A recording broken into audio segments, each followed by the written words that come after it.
పక్కవాడు ఏమైపోతున్నా పట్టించుకోని వాళ్ళు ఎక్కువైపోతున్న నేటి జమానాలో కొందరిని చూస్తే మానవత్వంపై పోయిన నమ్మకం తిరిగొస్తుంది.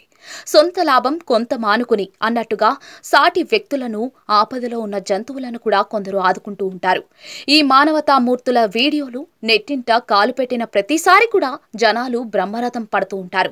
వేల వేల లైక్లు, కమెంట్స్, వ్యూస్ తో హోరెత్తిస్తూ ఉంటారు. అలాంటి మరో వీడియో ప్రస్తుతం నెటిజన్లను విపరీతంగా ఆకట్టుకుంటోంది. వీడియోలోని మానవతామూర్తులకు జనాలు జేజేలు పలుకుతూ ఉన్నారు.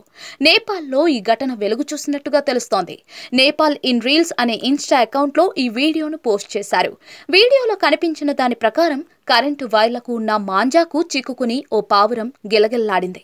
దాని నుంచి బయటపడేందుకు విశ్వ ప్రయత్నాలు చేసినా కూడా ఉపయోగం లేకపోయింది. ప్రాణాలు పోయే దశకు చేరుతున్న తరుణంలో ఇద్దరు వ్యక్తులు దేవతామూర్తుల్లా దాన్ని ఆదుకునేందుకు రంగంలోకి దిగారు. తొలుత ఓ వ్యక్తి పావురాయి వద్ద కారు నిలిపి దానిపైకి ఎక్కాడు. కానీ పావురాయి అందకపోవడంతో మరో వ్యక్తి రంగంలోకి దిగాడు. అతడి భుజాన ఎక్కిన మొదటి వ్యక్తి మాంజాను కట్ చేసి పావురాయిని చేతిలోకి తీసుకుని కింద నిలబడ్డ వారికి ఇచ్చాడు.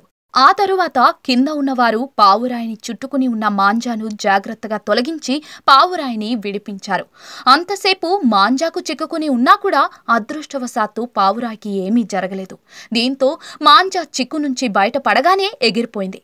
పావురాయికి ఏమీ కాకపోవడంతో అక్కడున్న వారందరూ ఊపిరి పీల్చుకున్నారు. ఇక ఈ వీడియోపై నెట్టింట కమెంట్స్ వెల్లువెత్తుతూ ఉన్నాయి. పావురాయిని కాపాడిన ఆ ఇద్దరిపై నెటిజన్లు ప్రశంసలు కురిపించారు. అసలైన మనుషులంటే వీళ్లే అంటూ వేణోళ్ల పొగిడారు. వారి సేవా గుణం గొప్పదని ప్రశంసించారు. ఇలాంటి వారిని చూస్తే మానవత్వంపై పోయిన నమ్మకం తిరిగొస్తుందని అన్నారు. ఇలా రకరకాల కమెంట్స్ మధ్య ఈ వీడియో తెగ ట్రెండింగ్ లో ఉంది.